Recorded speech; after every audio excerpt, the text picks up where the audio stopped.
connect families to services in the community, the school, anything they might need, we try to be there for them. As far as the school side, we take care of registrations. We see a lot of families that are new to the community maybe.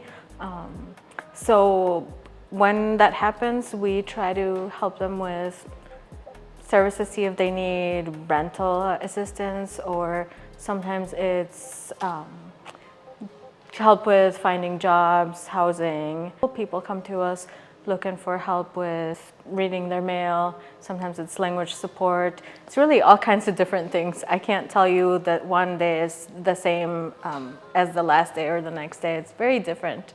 It's a new name, but we have been around for a long time. This started with Nelson Bonilla, Jerry Fiola, back when he was director of community ed. He's the one that started it, and Nelson was the original community connector, and then it has evolved since then. I started as a family liaison, so back then when I started in 2015, we had community connectors and family liaisons. So I was more on the school side, and then connectors were more on the community side. We are all part-timers, and that was the case back then.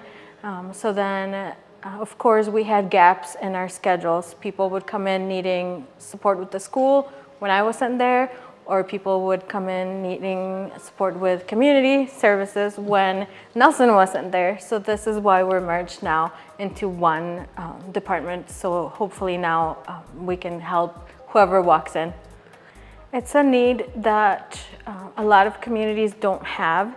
And when we have families come in and tell us what a gap it is when they don't have that, we really see the difference.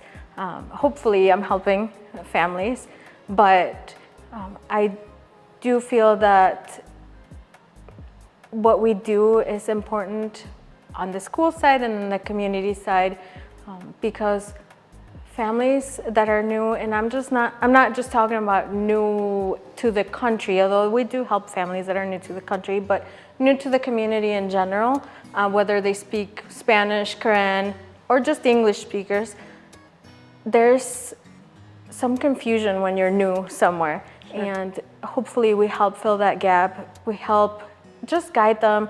We're a friendly, hopefully friendly face that they can come to, and maybe they come to us one time and then we give them a little bit of direction and then they're set.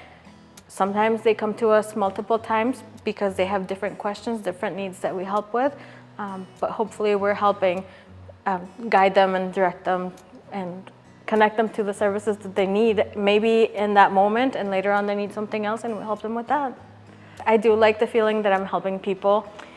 We got registrations in the last couple years, and I really do like doing registrations, just getting the new students enrolled in school, and just the whole seeing the new students starting school and then offering more assistance to the families. For example, when they're completely new to the community and asking them if they need help with housing or anything else, and seeing them all the way through, seeing them a couple months later and they're settled in school and they got a new job and they're doing well, it's just so much satisfaction. I think that's the main thing that I like about my job. I came from a different country.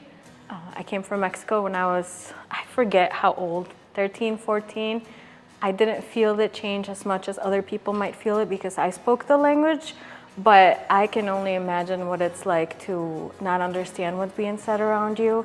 So, but let's forget the language, which I think is a huge thing. Just a different culture, different food, different people, different styles of clothing or hairstyles, or just everything is so different. So having something that you're familiar with, a language or a culture that's similar to yours, or even a friendly face, if nothing else. So we try to help with that. There's a lot that community education does. We help from 0 to however old, all walks of life, all ages. We have preschool, we have adult basic ed, anything in between. We have a lot of different programs, after school programs. I just think it's important because we help with a lot of things other than school. Obviously, school's important too, but it's the extra stuff. We do try to take walk-ins as much as time allows. Of course, we sometimes have appointments already set up, or we have someone in the office already, so we can't always take walk-ins right away.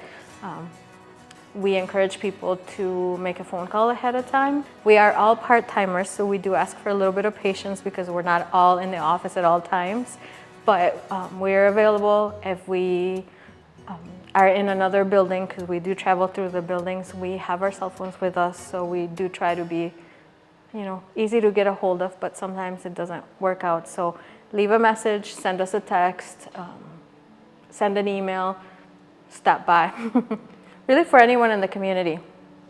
English speakers, Spanish speakers, Korean speakers are the main ones because those are the languages that we do speak, but we don't turn anyone away. We do figure out if there are other languages that we don't speak.